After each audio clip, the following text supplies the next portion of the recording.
Yep, it's a big deal. Thank you very much. Great job you're doing. Thank you, sir. Thanks to your leadership and setting the mandate of transparency and accountability across the U.S. government. I'm bringing that transparency and accountability to the intelligence community, first and foremost, to make sure that you and your cabinet have that real-time, relevant, apolitical, objective intelligence to best inform whether it's negotiations for peace, negotiations around tariffs, the great work that you are leading around the cabinet today. Secondly, working with Department of Homeland Security and the FBI to increase our information sharing to achieve your goal of countering the narcotic trafficking and our ability to go after cartels now designated as foreign terrorists.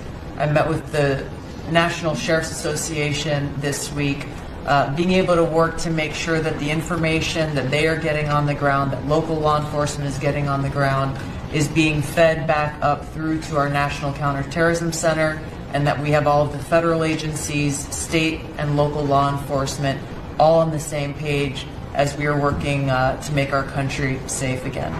And lastly, sir, as you know, declassification and rooting out weaponization, politicization of the intelligence community is a huge priority. You know more than anyone else the very dangerous and negative consequences of that. I've got a long list of things that we're investigating. We have the best of the best going after this. Election integrity being one of them.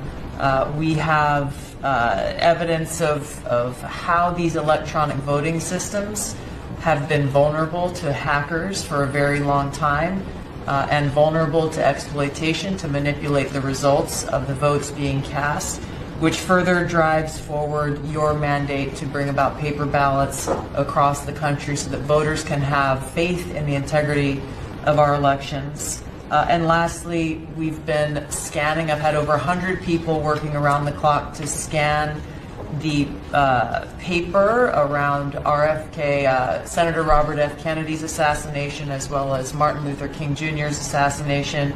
These have been sitting in boxes in storage for decades. They have never been scanned or seen before. We'll have those ready to release here within the next few days. That's great. Bobby, how do you feel about that? That's hitting, I'm very gratified to you. That's hitting close to home, isn't it? No When you think, Yeah. I'm thinking about Bobby when that statement's made. I'm very grateful to you, Mr. President. Good. And you'll let Bobby see some of this because, you know, it's very personal stuff.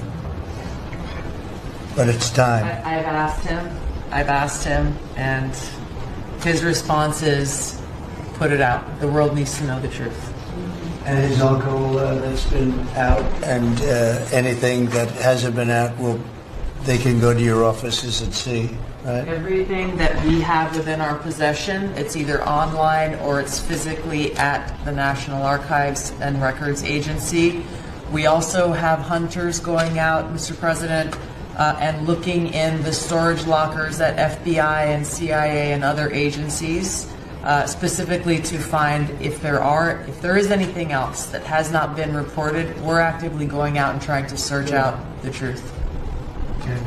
Yeah, we want to get it all out. Yes. 100% good. Thank you very much. Good job, Tulsi. Mr. President, on behalf of America.